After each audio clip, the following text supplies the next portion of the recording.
pleasure to welcome all of you on behalf of the Fall River Historical Society. And this is the third of Phil's lectures on early baseball in the Fall River. As I was standing with Phil, I recognized one of the great advantages of listening to Phil, who you all know as a native here at Fall River and a professor emeritus at Bridgewater University. Some years ago, maybe 20 years ago, I met a real baseball fan from Cleveland. And you may remember that Napoleon Lajoie played for Cleveland. And I said something about, well, we had a baseball player in Fall River, and his name was Nap Lajoie. He said, Jesus, I've never heard of him. So we talked a little while. He said, do you mean Larry Lajoie? Yes, that's who it was, Larry Lajoie. Hopefully, Phil promises that he will get the pronunciation correct. From Fall River. I'm leaving that to Madam Silvia. and our great thanks as well to Stephanie Corey, who always does a great job of helping with these presentations.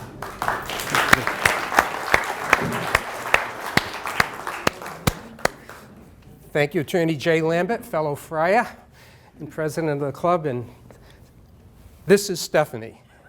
You get me, you get a blank screen. So I find the material, she does miraculous things with it. So thank you, Stephanie.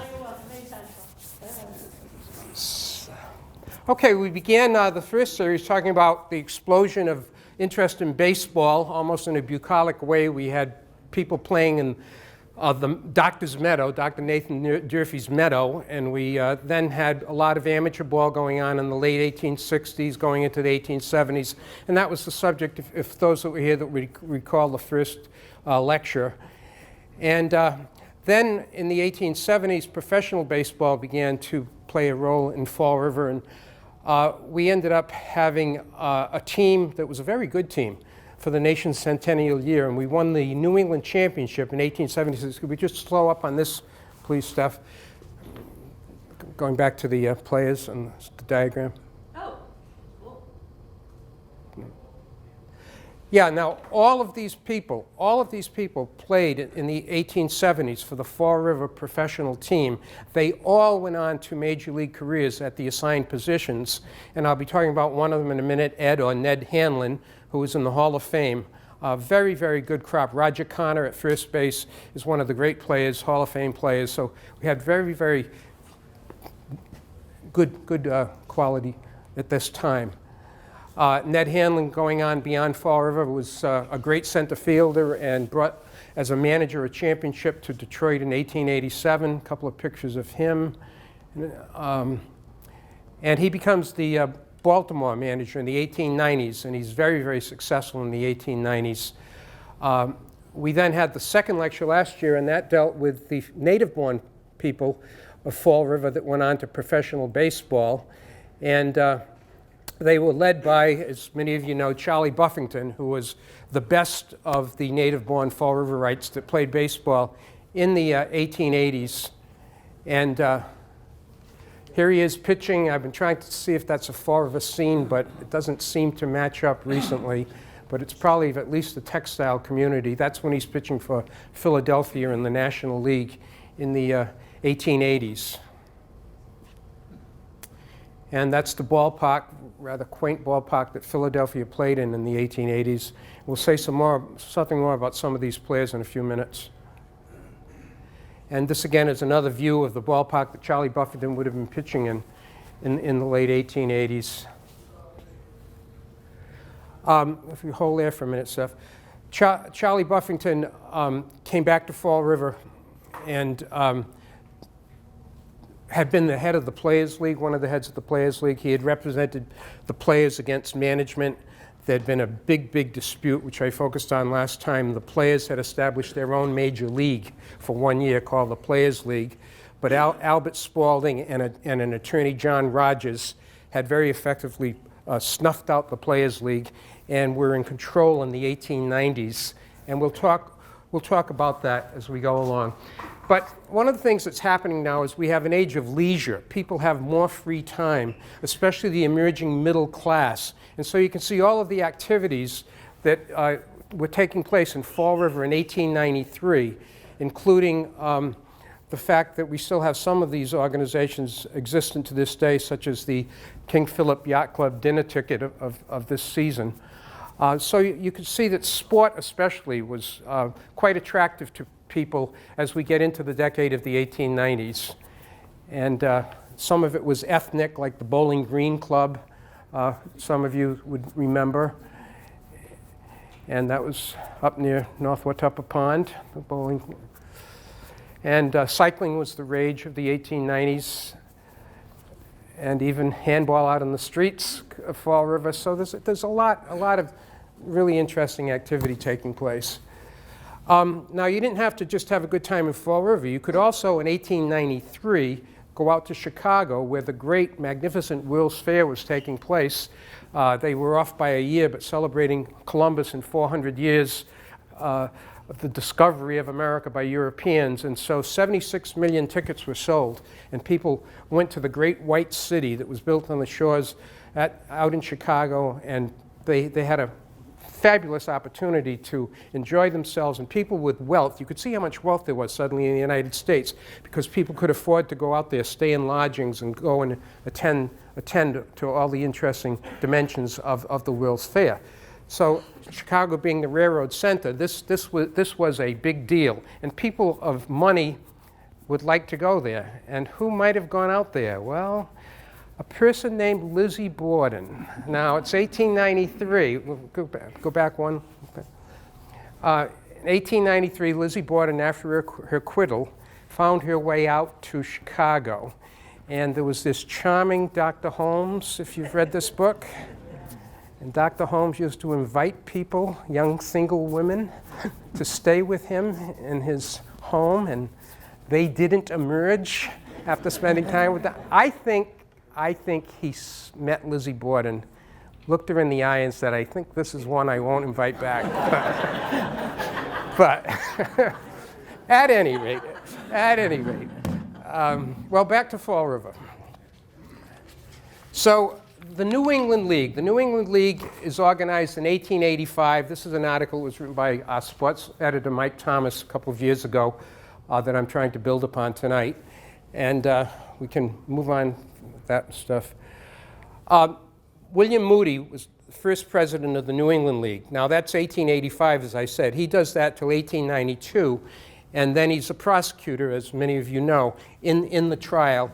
In 1893, 92, 93, he stops being the president of the New England League.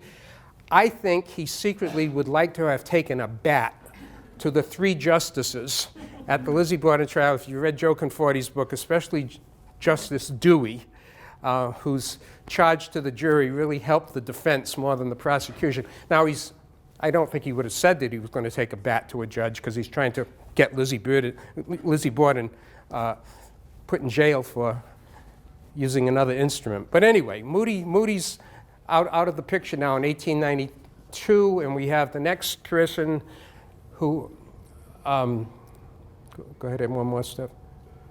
Okay, so we got out, we missed one. But anyway, we haven't had a baseball team since 1878. So we've had 15 years of no professional baseball. And the city's growing by leaps and bounds. And so the call goes out. A respectable city should have a major league team, or a professional team, rather. And the person that is responsible for that is Michael Mcdermott, who we just brought up.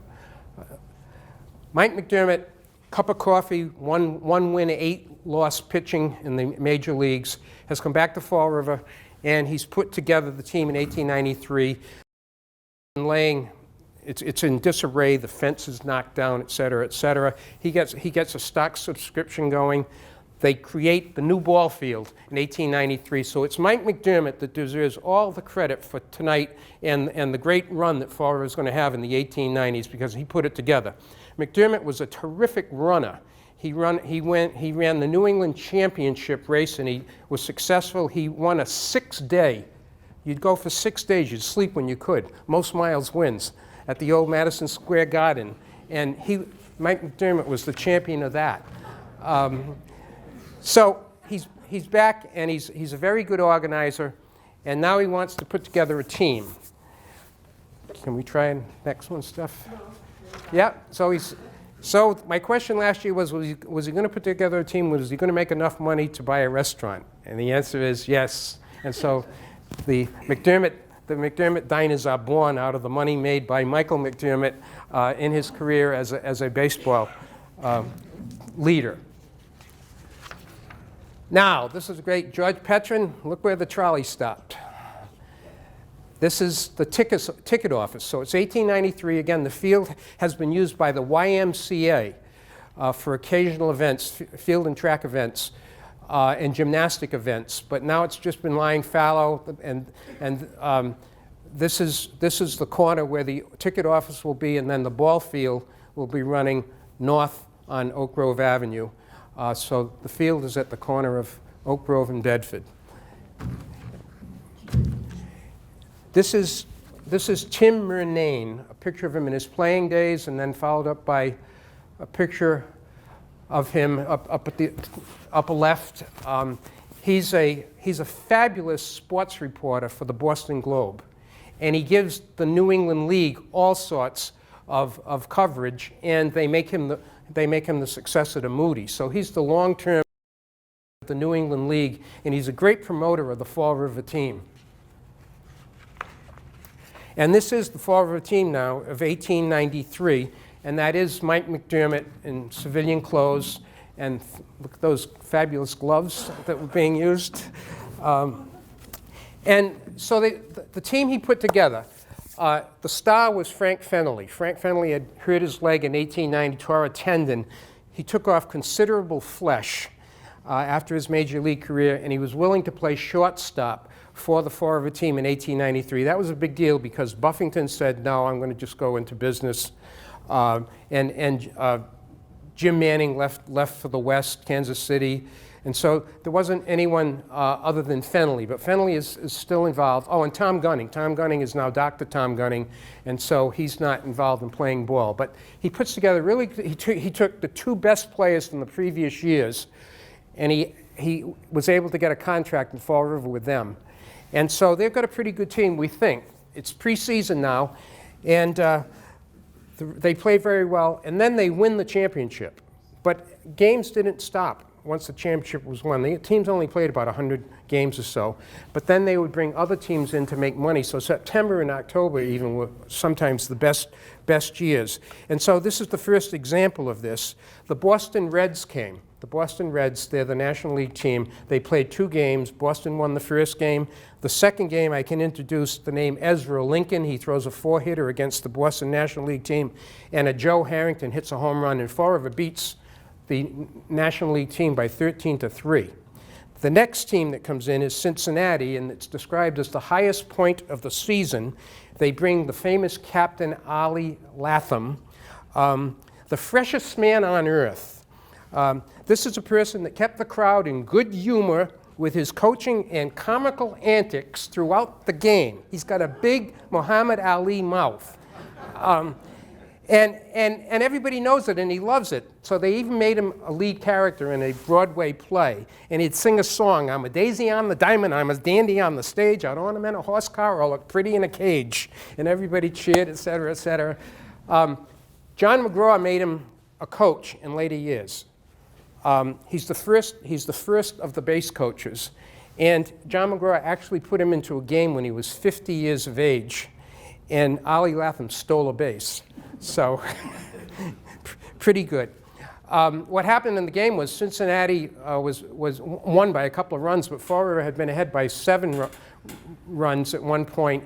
And there was a fellow named Bid McPhee who's in the Hall of Fame. And he was the second baseman for Cincinnati. And Frank Fennelly of Fall River had been his shortstop. They had been the greatest double play combination of the 1880s. And I'm sure that's why Cincinnati came to play in Fall River in 1893. So that series finished. Now the next games we're with, that's one more volley. were with Harry Stovey. Now, I introduced Harry Stovey last time. He's from New Bedford. He's from New Bedford. He played for the New Bedford Clam Eaters back in 1879. And it's now said they play a game, New Bedford, Fall River, September 1893. Stovey's running fly catch in the ninth inning was a great one, even for a leaguer, and drew forth merited applause. This guy is one of the overlooked legends of Major League history. He's the first player to hit 100 home runs. He was the star of the Players League in 1890. He led the league with 19 home runs. He is a great base stealer. 1890, he stole 97 bases. He actually invented the pop-up slide and the sliding pads. And so he's just a superb player. Probably there was a league called the American Association along with the National League in the 1880s. He's the best of the American Association players.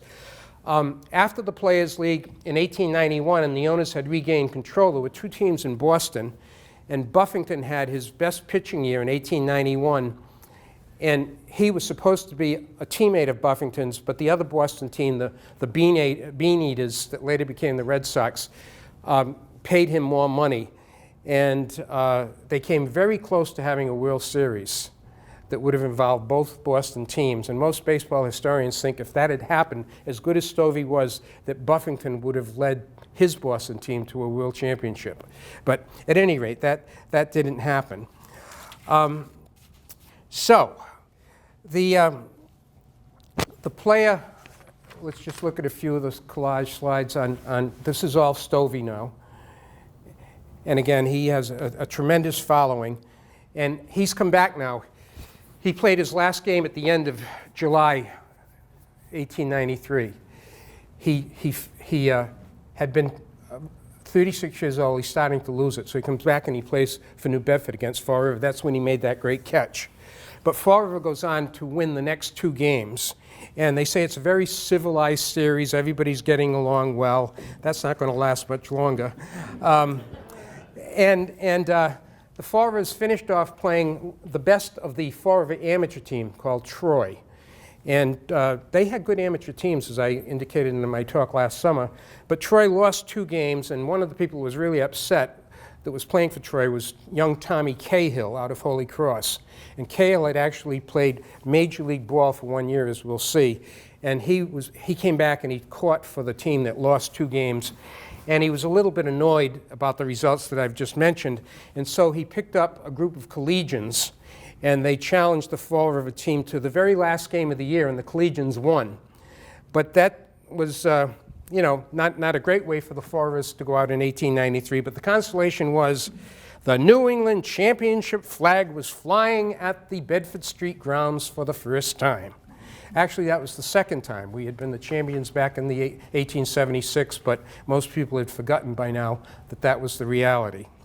So now we can pass on to the second of these glorious years for the Fall Rivers in 1894. A lot of enthusiasm. 3307 paid admission, and 200 ladies who attended for free swelled the number to 3,500. 200 stood along the east foul line, and more stood out in right field. Tim Murnane comes to a game, and he says, long before it was time for the game, the grandstand and bleachers were packed solid with a crowd pruned for the event of the season in this section of the country. The noise was greater than the Harvard-Yale game and went through without a let-up. On the left field bleachers, everyone had either a fish horn or a pair of cymbals. And in right field, there was a small cannon which went booming every time the home team made a run. There were hijinks all around celebrating Fall River homers. It was a great sight to see people wave their hats and umbrellas and yell like Comanches. 500 visitors from New Bedford howled in response. And then it was time to go over to New Bedford, and the very, very pro-Fall River scribe would say, the Fall River team, accompanied by 400 admirers, went over to the Whale City to show how the national game is played. And they were met by powdered crackers and cannon crackers, and the reporter was very unhappy because New Bedford won because of the 10th man. the 10th man being the unfair umpire. And to add to the anger of the sports writer, he would report half a dozen urchins in the grandstand have been throwing paper spitballs at the reporter in what serves as the scorebox. And then he condemned the Fall River followers in New Bedford as beery rooters. That's what the New Bedford people were saying. So things are getting tough in 1894, really tough. They're tough at the major league level. Rough competition. Lewiston comes, and they're guilty of dirty talk. And a policeman's called, and the babies pick up their bats and leave. A Fall River player rounds third base, takes an elbow to the face from the New Bedford third baseman. Fight ensues. They play the Boston National League team again. Rowdy Ryan is catching for Boston. Fall River's playing well. It's a tie game. Fall River's got men on base. It's getting dark. Rowdy Ryan starts throwing the ball into center field rather than back to his pitcher. The fans go irate because he's trying to delay the game, so they attack him. And the police are called after 4 Boston players with bats held off the enraged crowd. They got Rowdy Ryan into a shed, and then there's some kind of gee-whiz wagon that came along with a police escort, and they got Rowdy, and they somehow got him out of Fall River. So things are pretty interesting. Now, the thing that happened to Fall River in 1894, unfortunately, was they became known as a hospital team. They suffered a lot of injuries. We're going to talk about the Cuban Giants. They played against Fall River, as we'll talk about. But this guy was the best second baseman imaginable. They said he did impossible things fielding. Even he, though, playing ball, had to wear wooden shin guards at second base because the white players would try to spike him whenever they had a chance. But he saw one of ours that I've just mentioned play, and that's the person I want to focus on. This is Joe Harrington. And Joe Harrington, the Fall River's, Grant says, I've never seen anybody with an arm like Joe Harrington. So again, that's good. But Harrington's injured. He's limping around. The reporter says it's the cheap directors that won't get a substitute for Harrington. But Harrington limping around is not a bad situation compared to Sandy. Now, Sandy McDermott is 8 years younger than Michael. He's got major league experience to the level of Moonlight Graham. Okay, he's our Field of Dreams guy. Sandy McDermott made it to the major leagues, and he has no record. He didn't bat. He went out into the field. He didn't have any plays. So he didn't go on. He didn't go on to be a doctor like in the movie, but he needed doctors all the time because he was constantly getting hurt. And it sort of shows how tough people were. We'll hold back on Cahill for a minute. But Sandy McDermott goes to bat, okay? Bang. Hit in the temple by a fastball. Down he goes, spitting blood. 6 doctors come out of the stands. I have to go back and see, was this a Wednesday? But it just says something about maybe the professionalism of the fans. But anyway, they get him, they carry him to his brother Michael's house, etc. 4 days later, nice ovation when he comes up to bat. So you didn't want to be out of the lineup for a long time back then. Stovey continues to antagonize this senile and decrepit candidate for the police force in New Bedford. Has-been Stovey walked down in front of the grandstand to exhibit himself. So Stovey, even though he's Gentleman Harry to everyone, you just see the sense of the rivalry between New Bedford and Fall River. They're constantly in the jabbing Stovey. Now the Cuban Giants come and they play, and they defeat the Fall River team, the very good Fall River team, 2 games in a row. They're not from Cuba, but they're black ball players, and they're touring, and they're the dusky giants in the paper, or the colored gentlemen. Yet it's reported as many as 1,500 black fans came to Fall River to watch them play against Fall River.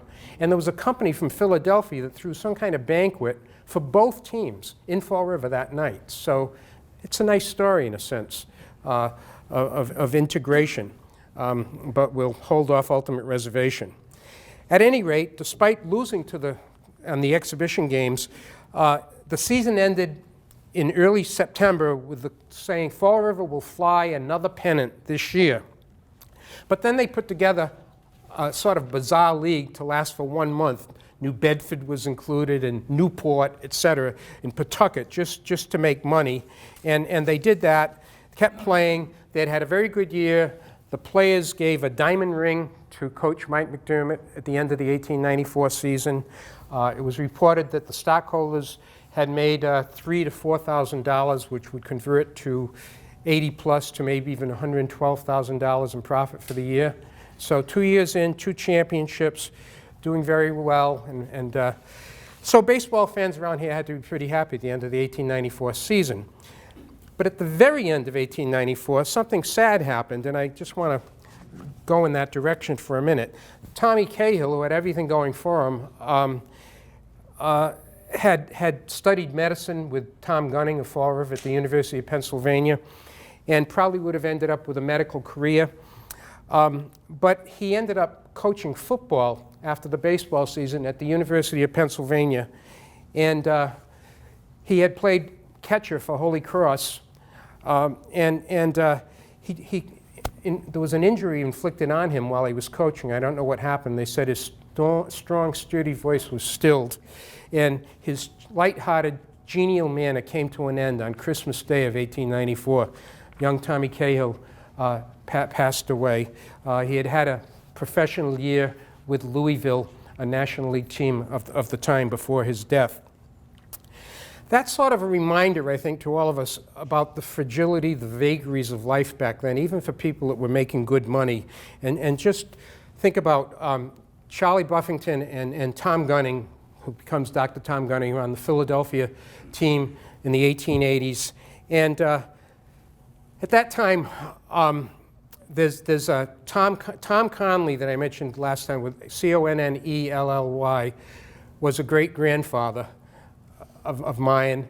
And he had a wife and 4 children in the middle 1880s. By 1889, his wife is dead and 3 of his 4 children are dead. And the only surviving daughter becomes our grandmother. And she only lives to be 40 years of age. So it's sort of the miracle of life. Sometimes you think you're even here.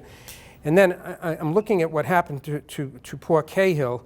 And then Buffington's got a teammate who's the first Babe Ruth, a guy named, right after that stuff. That's Wright, the famous manager in the middle. That's Charlie Buffington on the right. This player, Charlie Ferguson, is a great pitcher, and they're converting him into the first Babe Ruth of baseball. He's such a good hitter.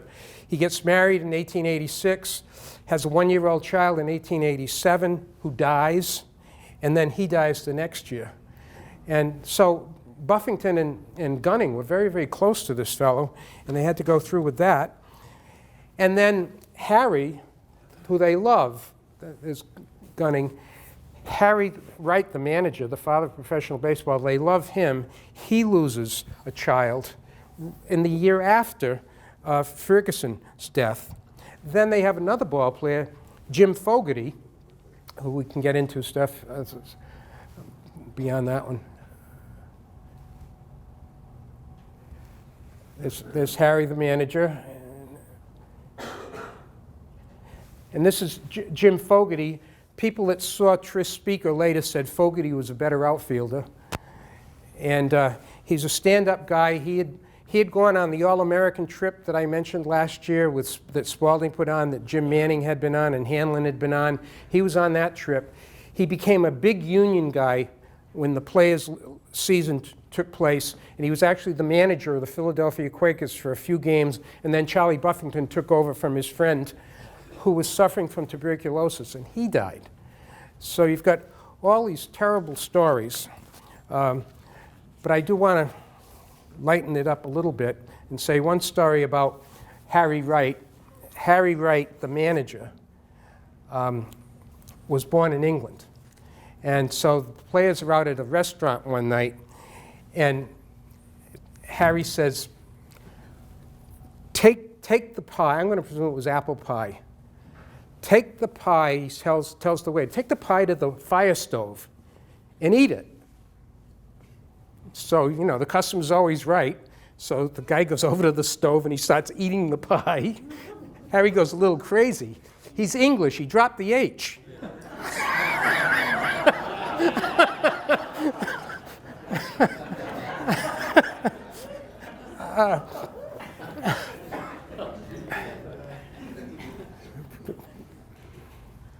That again is Ferguson who died.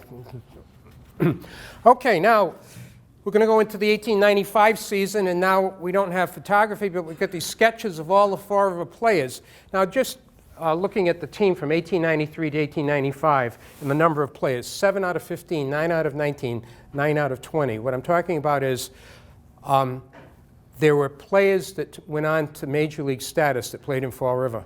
Again, 7 out of 15, 9 out of 19, 9 out of 20 between 1893 and 1895. What it all averaged out to is that there were 10 major leaguers who were now playing with Fall River. They're on their way down. There's 4 major leaguers that are on their way up. They haven't played yet in the major leagues, but they will.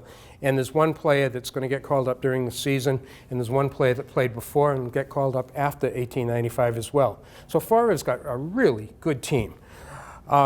Just a few of the players. High Lad. Now, this guy, he's 6'4", so sometimes they spell high with a GH as well. But he's a very fast outfielder, and he's going to hit 14 home runs in 1896 and steal 46 bases.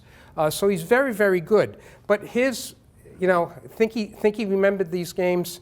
He was up to bat 6,486 times as a minor leaguer, and he was 1 for 5 in the major leagues.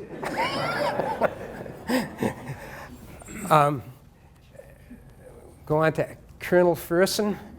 Colonel Ferguson played with Charlie Buffington down on the Baltimore team in 1892, and he did have a 17-17 season for one of his major league years. He later owned restaurants. Colonel Ferguson did, so he probably got along very well with his manager, Mike Mcdermott. Doc Kennedy played Major League ball from 1879 to 1883. He's still playing ball for Fall River at age 41 and 42 in the middle of the 1890s. Then you've got this guy, Ruben Stevenson, wonderfully nicknamed Dummy. He actually was a coach at Gallaudet, School for the Deaf, but very, very sensitive age. This was Dummy Stevenson. So anyway, they all put it together for the 1895 season. They started with 2 games against the Cuban Giants. They won the first one. They lost on Patriots' Day before 6,000, and this is what the report was. Never before such a crowded a ball game hereabouts. Nearly as many people standing on the diamond, perched on the fence, or reclining on the grass as there were in the grandstand and bleachers. There were more than a dozen police called to control the cranks, and there were so many fans that many of them were in the outfield, so if the ball got into the outfield, it was only a double.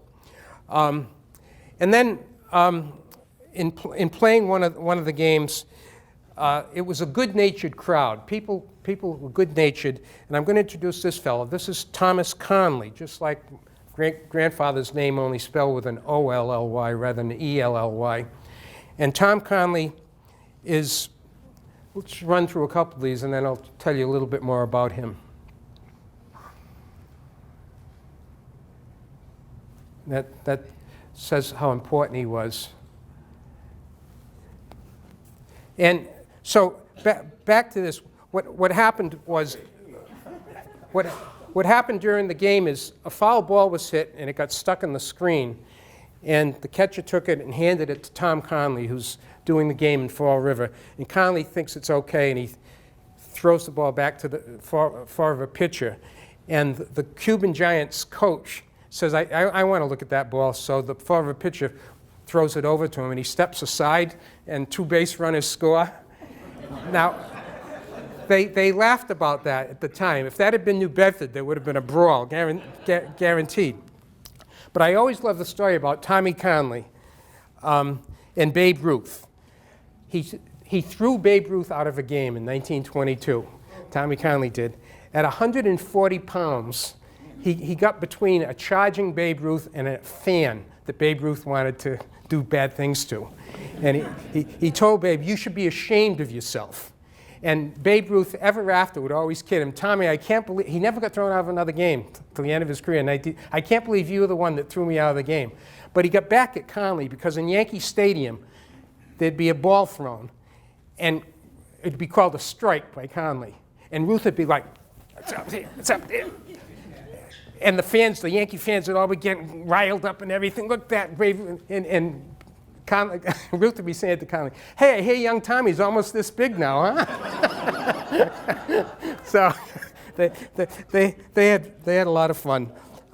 Ty Cobb said of Tommy Kahnle, "You can only go so far with Tommy. Once you see his neck gets red, it's time to lay off." So, but really, he had a good connection with us.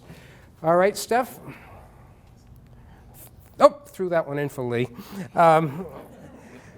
Okay. Very, very good team, I'm sure. But a couple of things are happening as we get into the 1895 season, and we have a game where Kahnle throws a foul-mouthed fellow out of the game, out of the West bleachers.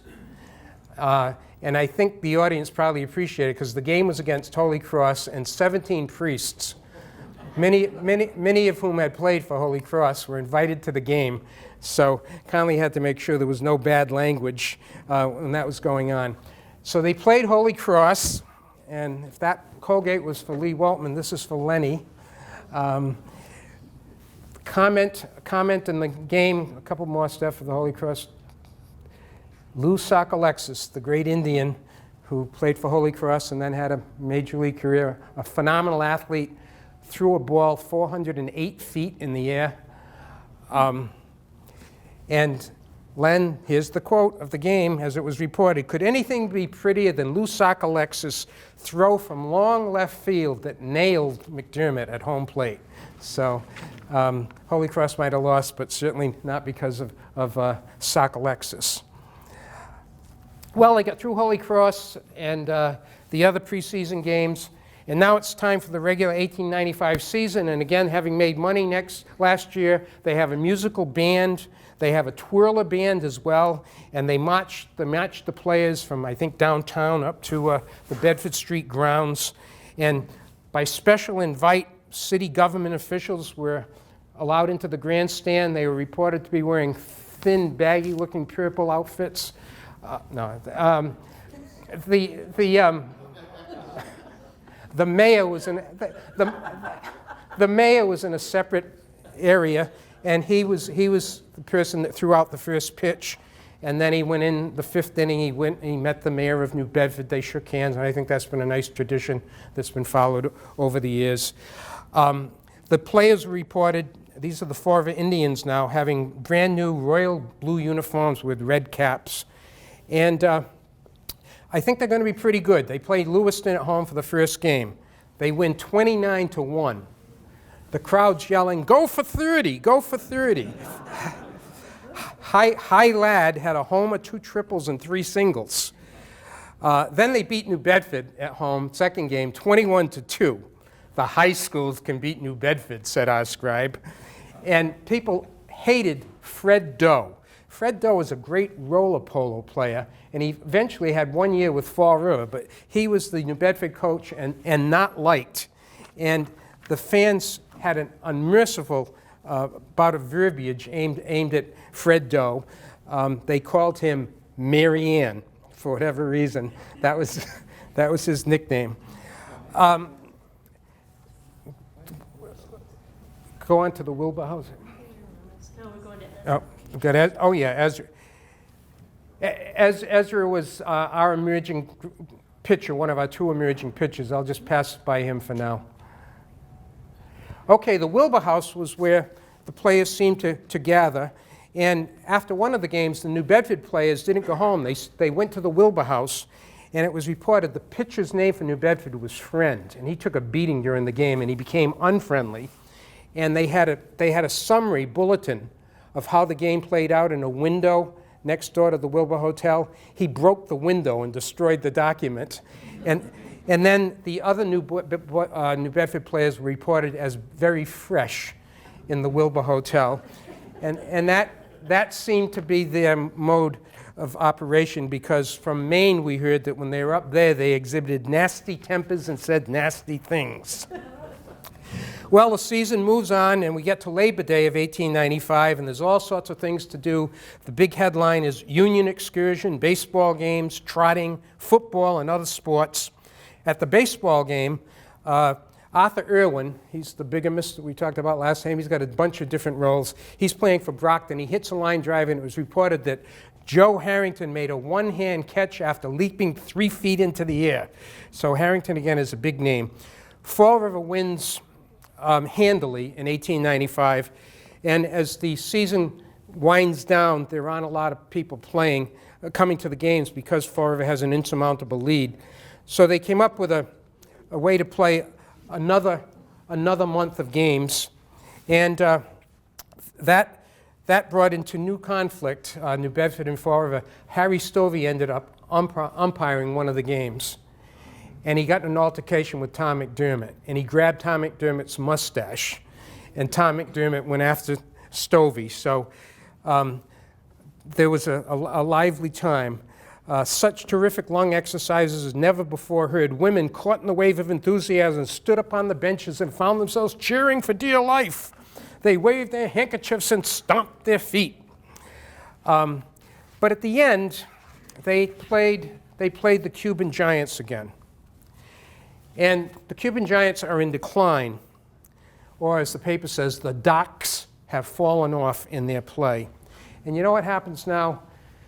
You end up with vulgar reporting about the game, as you'll see in a minute. And this kind of caricature and stereotyping is just getting ferocious.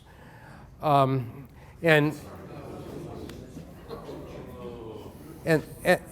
that's the new Fall River. It's 1895. We're heading for Plessy versus Ferguson.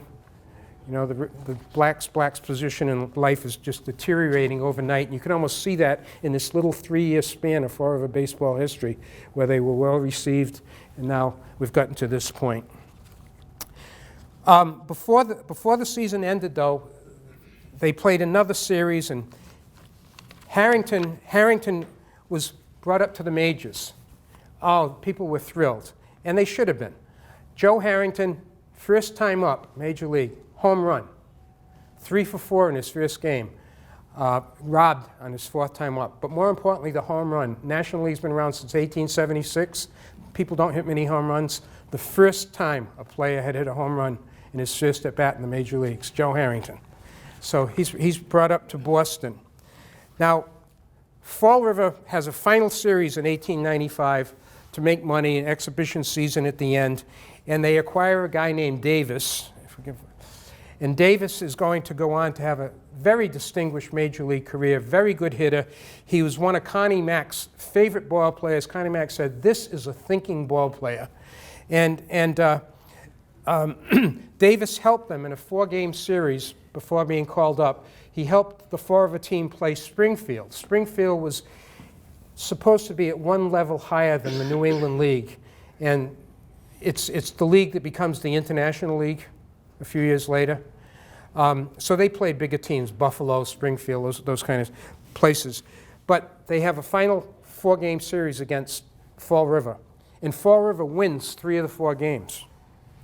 And the last game's in Springfield, and the Fall River players are invited to join in a banquet with the Springfield players. So Fall River could really argue that it was the best team in New England, and maybe the best team just below the major leagues for the year 1895. And one of the people that made it so was Cloby, the Duke. He is going to be a long-term pitcher for the Fall River team. He marries one Annie Durfee of Fall River in 1895 and has an absolutely outstanding year.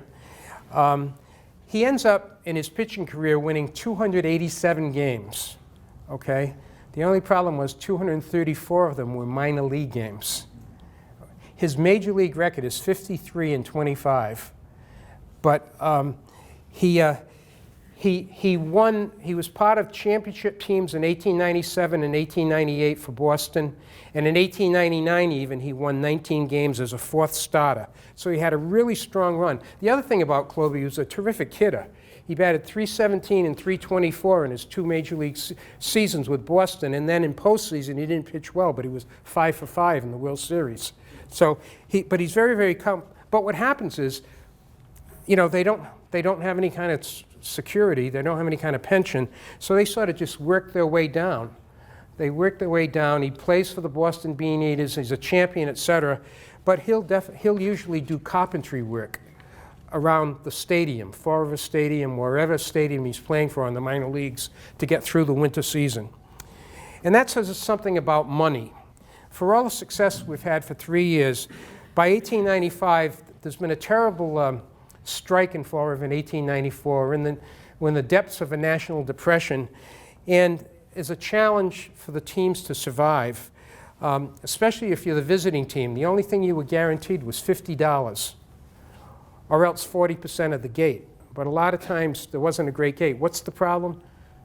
Mill work is 6 days a week, right? No Sunday baseball allowed, the blue laws. So they're depending on small entrepreneurs to be the basis of their crowd. But a lot of places like Fall River, you know, you would have, what a base of mill workers you would have had going to games. But the game started at 3:15 during the week. Well, mill workers couldn't make that. So that's a liability. It's probably interesting to you. A guy like the best player like Nap LaJoie we're going to talk about, he'd get money. I'll talk about that in a minute, but he'd probably make about $13,000 or $14,000 playing ball for the summer. So he's going to need to work besides play baseball in most cases. He won't over time, but most players would. And there was one point where the league said you can't spend more than $900 a month on the total team. And there'd be 15 to 20 players. So they're not making a lot of money. The 1895 season had another sour ending as well, besides money concerns. Boston came to a game, and it was a sorry sight. Big crowds were treated to monkey business. Fall River a high school, second-rate high school team could have done better than Fall River. What seemed to happen, it was supposed to be a benefit game. Joe Harrington was coming to play from Boston, and it seemed the players didn't try very hard, and they were just trying to get the game through so the Boston players could get back and make on the train in time and make it back to Boston. And so the fans that went to the game were very, very disillusioned. There's a sour taste. This is the first year. There's no breakup banquet, et cetera, et cetera.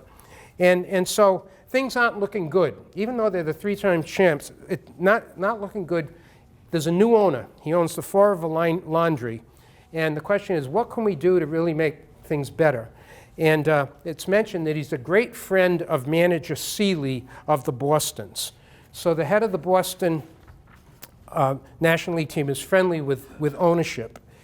We're going to go on to 1896 now, Steph. You want to mention this sold for $2 million? No. Well, there's the original photograph. Yeah. Those teams would have Klobe down playing for them.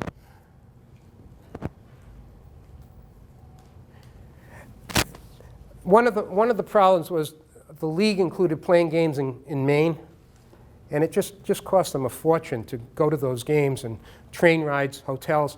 Hotel was $1. Just put money in perspective. It cost $1 to put up a Fall River player in Maine, and that would be worth $28 today. So whatever you get for a $28 hotel room is probably what these people were. One of the players for Buffalo, I remember saying, and that's supposed to be a notch up, wherever they went to this particular hotel, you always got your biscuits served with cockroaches. So Well, again, this is Ned Hanlon has the great team in Baltimore in the 1890s. Frank Seeley has the Boston National League team. They win all the championships of the 1890s. Again, with Clobardons from Fall River being on two of the championship teams. These are the players that the Fall River players would aspire to play with in 1896. 1896, we have a new manager, and originally we have the Brownies. They are not very attractive uniforms. For some reason, they're the Border City Brownies. But that went away quickly, and soon enough there was a change, and we got rid of these ridiculous drab outfits, and we ended up back as it should have been, and now we were once again the Fall River Indians, and that was the team that is going to be our greatest one of all. The reason being, of course, the second guy from the left, I'm going to say LaJoie. I'm not going to go into all the French. We're going to anglicize this. And Nap LaJoie has been a young amateur player in the Woonsocket area. We have a new manager. Mike McDermott's gone on to the International League. We now have a veteran named Charlie Mauston, and Charlie Mauston's going to be very, very important. And so he signs this guy to a contract, $100 a month for 5 months. $500 for Nap LaJoie to come play for Fall River. And he's been making $750 a week, so he's happy to do that. He comes from a very poor background. They said he arrived with a yellow pair of shoes and a cheap suitcase. He was something to behold. But he was something to behold. And the first game he played preseason was against the Boston National League team. The Fall River team did itself proud. Cloby pitched, and Boston ended up butter-side down by 4-3. And in that very first exhibition game, Nap LaJoie went hitless. Joe Harrington, now playing for Boston, is greeted at home plate by the Mayor Green, and players from both sides line up. And Joe Harrington is given a costly gold watch, chain, and charm from his friends. And Joe Harrington's really into it. There'll be a day off for the Boston National League team a couple of weeks later. He'll take the day off to come to Fall River and watch his Fall River friends play. Well, the season goes on. The second game is before 1,600 fans, and LaJoie gets a triple and a single. On 5-4, it's a cold day. Everybody's on the bleachers rather than the grandstand, trying to grab a little sun. And Cloby, the pitcher, threw one to the third baseman that practically ruined the third baseman's face. And so LaJoie took over at third base, and he showed how good he was at any position. And now the championship banner from 1895 was once again hung. Fall River's had 3 straight. And if we could go back one more step. So this is where we left off last year. Remember the baseball grounds where the Boys and Girls Club is? Okay, that's from the 1895 map. Okay, the Brown School. So there's a plaque, right? There's a plaque. Many of you have seen it. And this plaque is there. Okay? Ready. It shouldn't be there. That's not where Nap LaJoie was playing. He was not playing where the Boys and Girls Club was playing. He's playing at Oak Grove Avenue and Bedford Street. Okay? So these are the bleachers, the grandstand, ticket office right at the corner. This is where Eastern TV has been.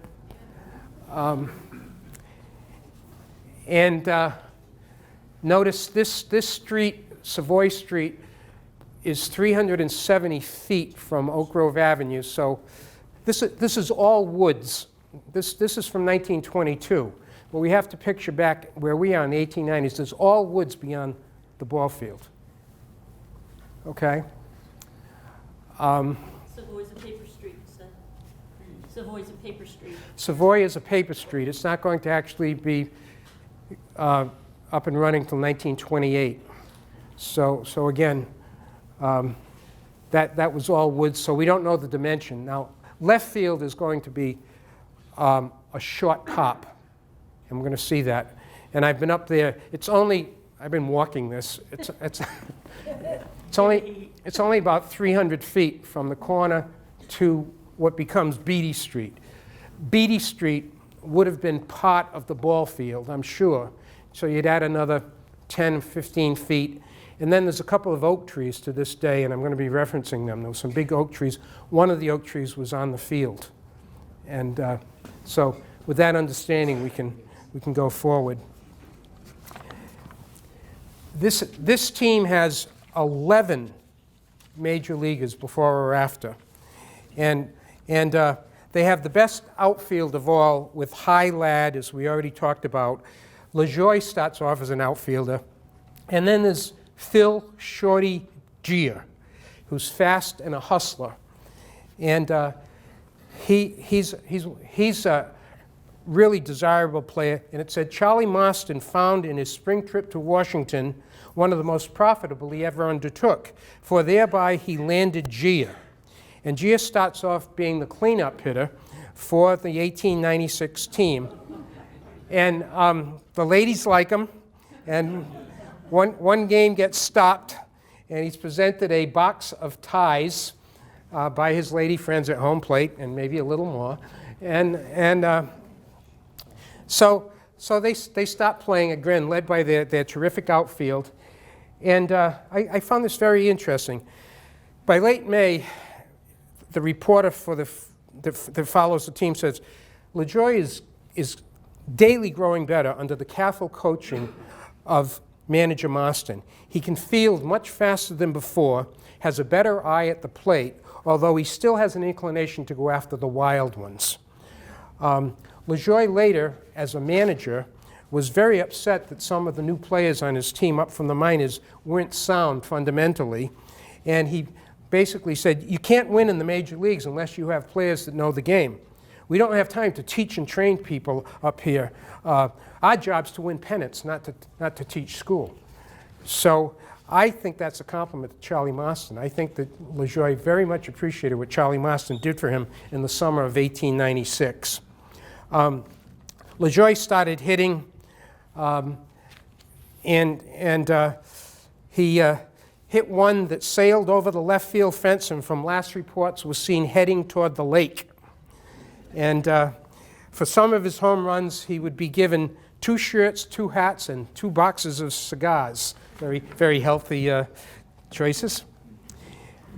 If there's a team in any league with a harder and cleaner hitter than LaJoie, trot him out and exhibit him. It's doubtful that can be done.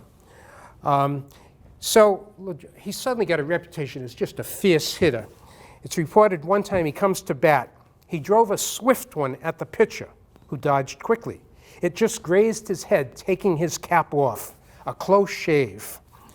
Amos Rusey, Hall of Fame Amos Rusey, who was such a fast pitcher, he's one of the reasons the mounds would move back to 60 feet 6 inches, so he could intimidate. But he said of LaJoie, he hits harder than any batter in the league, and I'm a little leery when I face him for fear one of his hot ones will get me. And the person that shared that sentiment, even better known than Rusey, was Sai Yeung, who said, LaJoie was the most rugged player I ever met. He'd take your leg off with a line drive, turn the third baseman around like a swinging doer, and powder the hand of the left fielder. So the guy is intimidating, and he would continue. In major leagues, he would knock the cover off 3 baseballs completely, and he would break the cork center of 1 baseball. So he's a powerful guy. That's why he's the big Frenchman. And big is 6'1", 190 to 6'1", 200 during the course of his career.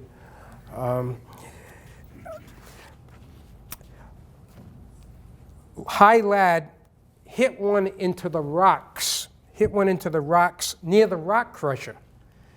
Now, I really love that because the street that we just showed in left field, where left field was, that's Beatty Street. So Beatty had his rock crusher machine there, and that's where the ball went when it sailed over the fence. But one of the problems was they still weren't drawing fans, and that was a great problem. We'll go on to the next. This is Sai Yeung, by the way.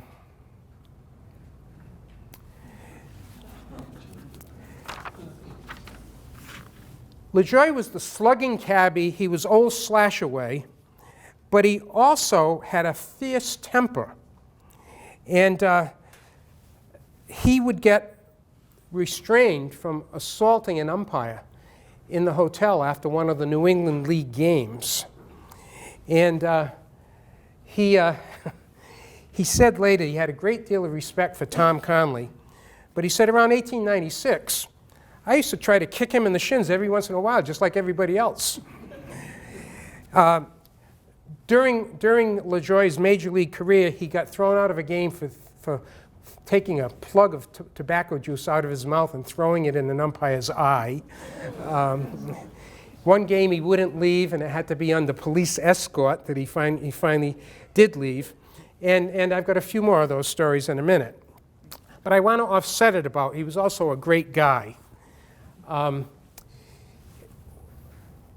It was a game of well. This is the Michael Strahan look. But that he was a pleasure. He was a pleasure to play against, said Hall of Famer Tommy Leach.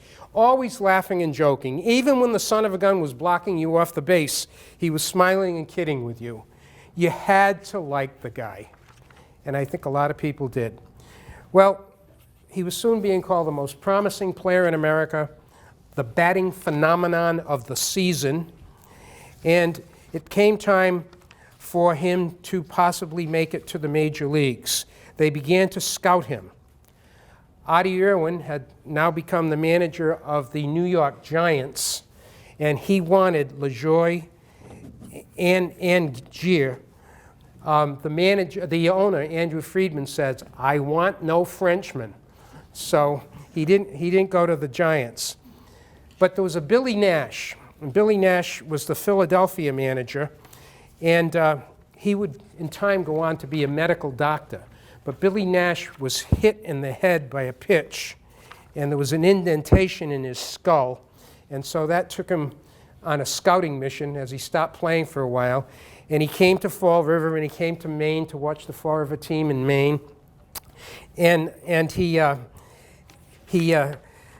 vertigo, and that gave him double vision. And I said, that must have been great to see Nap LaJoie in double vision, because he was so good. But anyway, he wanted him, and so this is what happened. Billy Nash of the Philadelphia team makes an offer, and the offer is for $1,500. He also wants Gia. You just saw Seeley's picture, right? The Fall River players wanted these guys to all play for Boston because they followed Boston. And Seeley was a friend of Charlie Mauston, the new coach. Mauston wanted. But what happened? Joe Harrington, that got the gold watch and everything, he's a bust. He ends up batting .201, and he gets released. And so Seeley thinks he's been burned once, and he doesn't want to get burned by taking a chance on another Fall River player. And he goes to a game where LaJoie strikes out 3 times, which is like an incredible rarity. LaJoie struck out in the major leagues about 4% of the time. So anyway, Philadelphia gets a chance for him to be the player, and they end up making arrangements. And so Nap LaJoie plays his last game in Fall River on August 11th of 1896. He hits a single, a double, and a triple. And then he goes with Phil Gier, and he gets on a Fall River Line boat, and he heads for Philadelphia for the rest of his career in the major leagues. Now, by this time then, LaJoie is a hero, right? He's the best player in America. Everybody knows what a player Fall River had.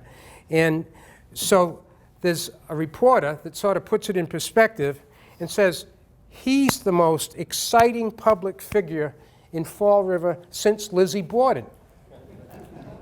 Now, you can make an argument, but both of them had strong right arms.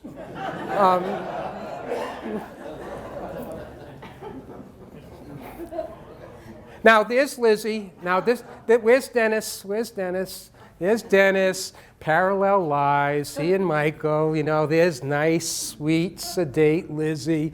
She couldn't hurt a fly. She's so...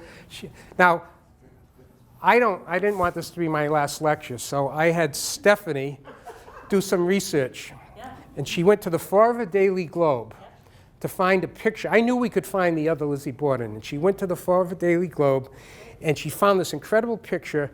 It was so far in advance time, it was partial colored picture.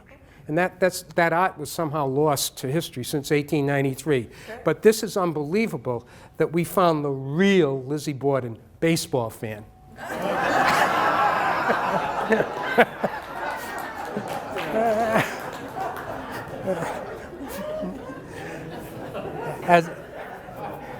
As Ogden Nash said, Lizzie was busy.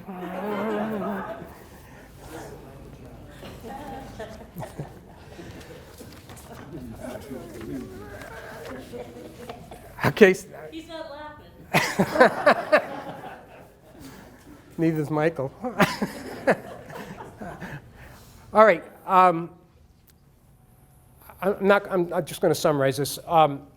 Bangor, Maine challenged Fall River for the title for the rest of the season because Cloby was up in Boston now, and Gia was with Philadelphia, LaJoie was with Philadelphia, so the quality of the team has deteriorated. They try to hang on, and it's a complicated story. I won't get into it, but the league finally said that Fall River won its 4th straight title. Bangor would not have admitted that, but this is what we've been seeing. You know, they didn't play full 150-game schedules, that type of thing, but remember, they had a lot of exhibition games in the last month of the season to make money. So this is what they did over a 4-year period, and they were champs all of those years. Really, really remarkable. What I'd like to do now is just for a couple, because I think it's really interesting, just follow LaJoie after he leaves Fall River.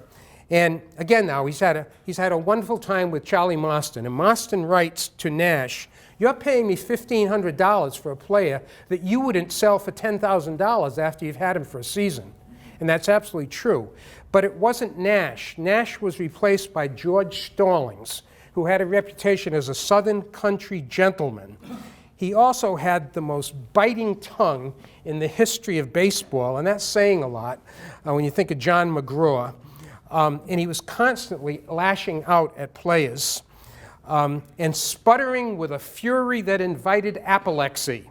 Now, Stallings will get some fame because he'll go on to be the manager of the Miracle Braves in 1914. And there he is, seemingly relaxed in the dugout. There's another ball player on the left that's also playing in Boston by 1914. But anyway, a couple of interesting stories about when LaJoie is playing with... LaJoie can't stand dictatorial managers, and Stallings is one of them. So they clash right from the beginning. Now, in terms of LaJoie's name, nobody can pronounce the French. So one of Stallings' players is named Brewery Jack Taylor, who surprisingly drank himself out of baseball, but he couldn't pronounce the name correctly, so he started calling him Larry, and that's one of the names that people picked up on. Now he became Larry. He was Larry. But anyway, back to Stallings. He's just a piece of work. He's on his deathbed, manager Stallings, and a friend visits him and says to him, "George, what's been killing you?" "Bases on balls." and he invented the word bonehead. And he berates the players so much that one time, famously, he decides he's going to have a pinch hitter. He says, "Now, you bonehead, get up there and see if you can hit the ball." And 7 players jumped up simultaneously. Well, in 1897, it was reported that LaJoie had a wolfish thirst for liquor, and that did not please Stallings, who tried to get him to take a pledge, a temperance pledge. I never took any pledge. Why should I? I always liked a glass of beer, and I never made any secret about it. So all I could think of is people in the Flint. Knapp was a good pool player, liked to drink his beer. Can you just see after games going into these saloons and everything, and these guys interacting with him and saying, oh, and then he becomes a major league star. There must have been some great stories. And the Flint is wild for baseball. There's kids playing on every street. People involved in commerce are saying the police should be clearing the kids off the street, but it's the rage. So you got to figure all of that. Okay, let's get back to this is his roommate, Ed Delahanty. Anyone know what happens to Ed Delahanty? He's in the Hall of Fame. He takes a pledge, but he doesn't stick with it. And later on, he's drunk and he gets put off a train at Niagara Falls and he tries to cross the track and he falls to his death. So they were drinking roommates. Several Delahantys became major league players, not as good as that one, but this one, Joe, played for Fall River in the early 20th century, probably because of the connection. And again, LaJoie when he's drinking can be tough. And he ends up with a couple of suspensions. And he took a dirty ball one time from the umpire and said, you got to replace it with a new one. And the guy said, no, the ball's still good enough. LaJoie just threw it over the grandstand out of the park, and the game was forfeit. So he does have a temper. Now, Delahanty is a great player. And Colonel Rogers, I love to go back to this. Colonel Rogers I can't stand, but Colonel Rogers is the guy that led the Players League. He was terrible with the players, etc. And Buffington couldn't stand him. So they had been like, now LaJoie is playing for Colonel Rogers for Philadelphia. And I'm sure Buffington has had conversations with LaJoie, before he went off to Philadelphia. Well, what happens is Rogers says, I'm paying you, LaJoie, I'm paying you the same amount of money as Delahanty. LaJoie sees a pay stub, and Delahanty's getting $400 more. And he confronts Rogers, and Rogers said, I don't care, I'm not going to pay you the $400. So that triggers the next move by LaJoie. Ban Johnson, 2 pictures of Ban Johnson. Ban Johnson puts together the American League in 1901. LaJoie jumps to the Philadelphia Athletics and Connie Mack to play for Connie Mack in the new American League, along with Phil Gia.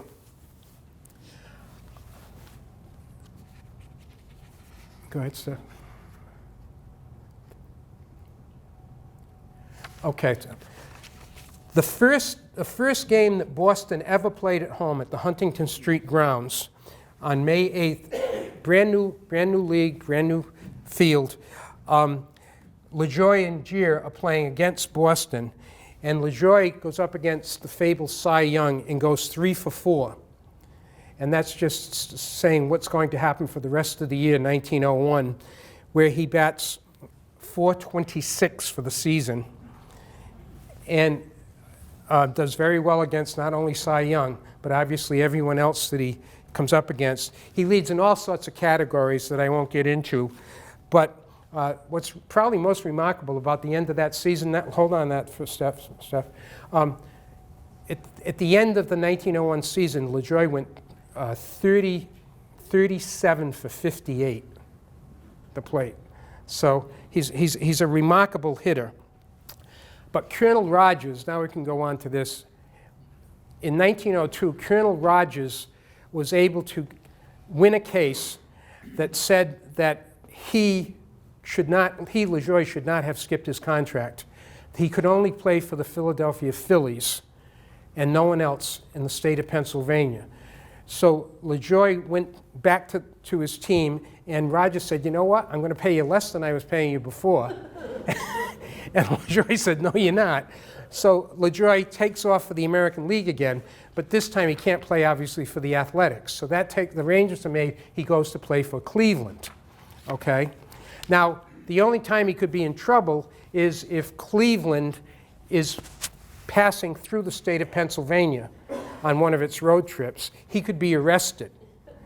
So Rogers arranged for a bunch of legal people to go on board the train to try to catch him, but he had gotten the word and they said he took French leave, and he wasn't on the train. So he always got to rest. He never got to play against Philadelphia in the American League for several years. At any rate, so now he goes on to Cleveland, and they have the nickname the Broncos, and the fans want a new name, so there's a contest, and the winner is Napoleons, which gets shortened to Naps. And so the Cleveland Naps are named after our old former ball player. And he now becomes, to most people, Nap. Okay? If you saw him, people would mostly say Nap at this point in his career.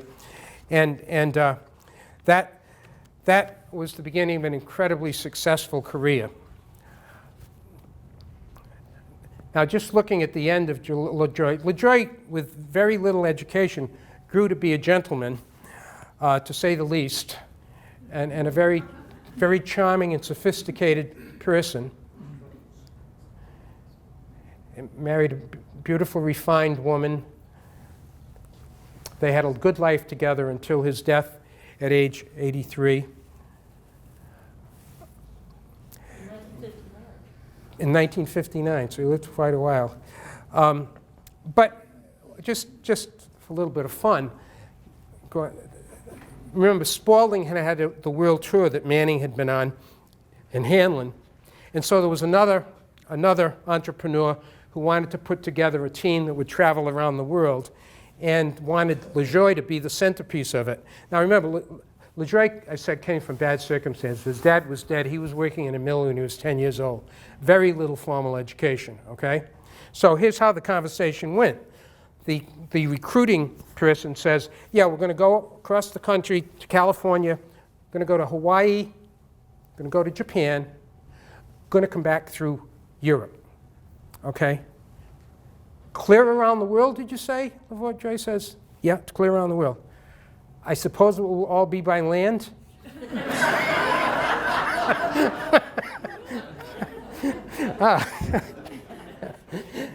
And then he declined and said, too damp for me, because he didn't like to ride on boats. But at any rate, we can sort of conclude. I have got a page of this in Victorian Vistas, but the great day for all was September 15th, 1903. The Cleveland Naps are coming to town for the red letter day, the greatest day ever in the baseball history of Fall River.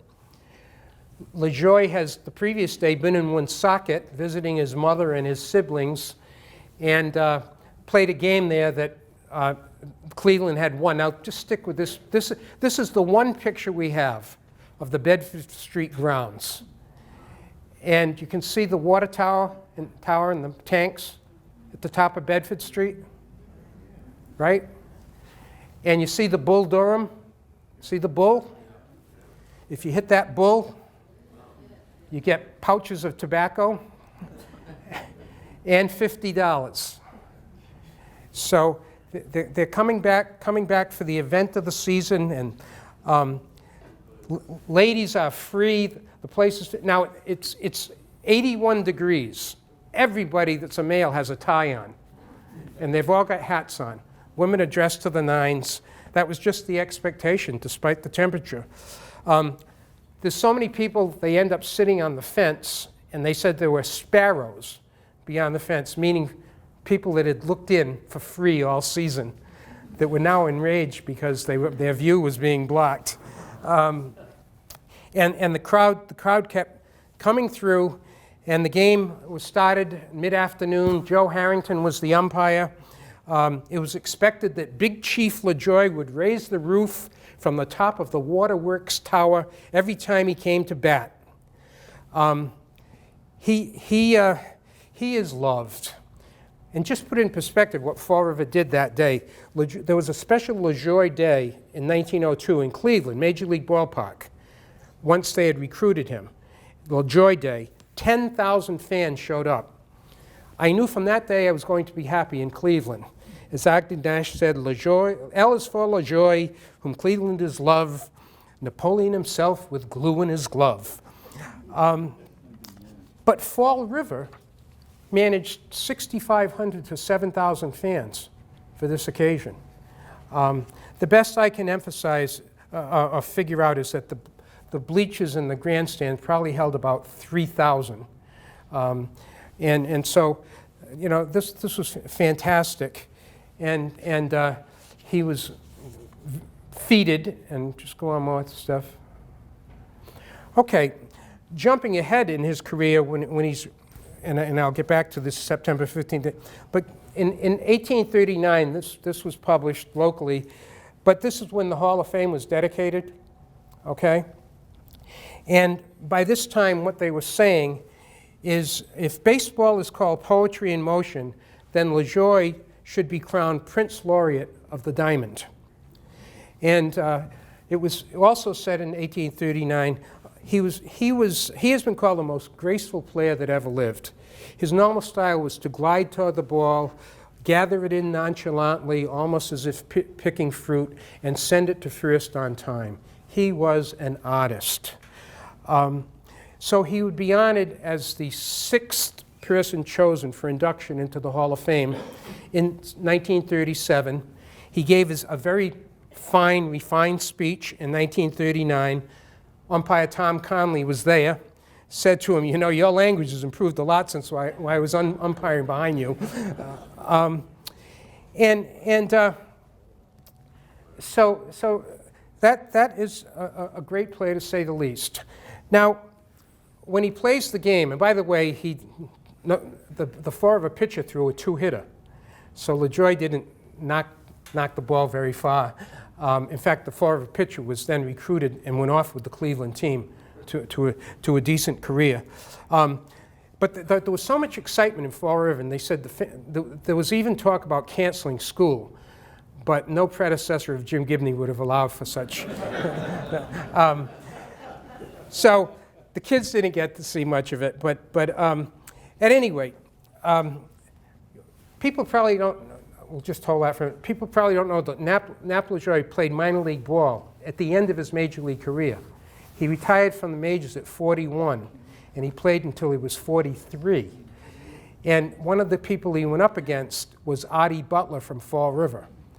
And they would go out to dinner when they played against one another. And Artie Butler said, you know, this was as big a thrill for LaJoie coming back to his home of Fall River, where he'd been so well treated, as it was for the fans to greet him. And he said, we always talked about, when we went out to dinner, he always talked about Coach Charlie Mauston. And I thought this was a really good thing about Mauston. Mauston, after leaving coaching, owns the Wilbur Hotel. And on the day of the game, he could have been sent it to everything, right? But he picked out the gift for LaJoie, which was a $200 diamond stick pin. And then he let all his staff go off to the game. And he tended the hotel, so his staff could see the game. But then his buddy Knapp came back to the hotel after the game and stayed there until the 9:52 train to Boston. So they must have had a wonderful reunion. Well, during the game, and it's award time, this is our mayor, okay, George Grime. And George Grime, everyone gathered around, says, we consider it a special honor that the Fall River Club has furnished to the baseball firmament the greatest and brightest star that has thus ever appeared in its galaxy. Who talks like that? Well, he was a lawyer. Anyway. My lawyer friend, anyway, that's the end of my talk. So, thank you. Thank you.